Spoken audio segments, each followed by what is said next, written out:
Vacil Frutta, Adriatica, la Valle dei Sapori, un nuovo mondo alimentare. Avacil di Breda, Treviso.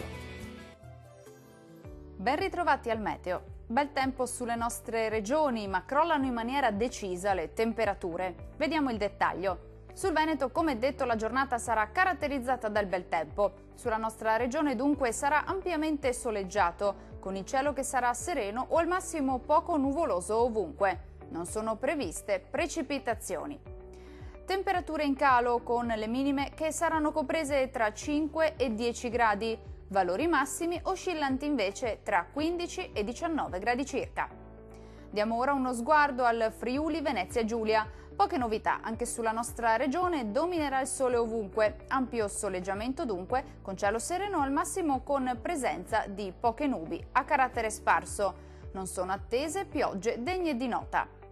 Temperature anche qui in calo con minime comprese tra 6 e 8 gradi, massime oscillanti invece tra 17 e 19 gradi circa. Vediamo infine la situazione del Trentino Alto Adige. Non cambia di molto la previsione bel tempo anche sulla nostra regione, sarà dunque asciutto e stabile e anche ampiamente soleggiato su tutti i settori, con il cielo che sarà sereno o al massimo poco nuvoloso. Temperature minime tra 5 e 6 gradi, valori massimi compresi invece tra 19 e 23 gradi circa. Dal meteo di Antenna 3 per ora è tutto, arrivederci!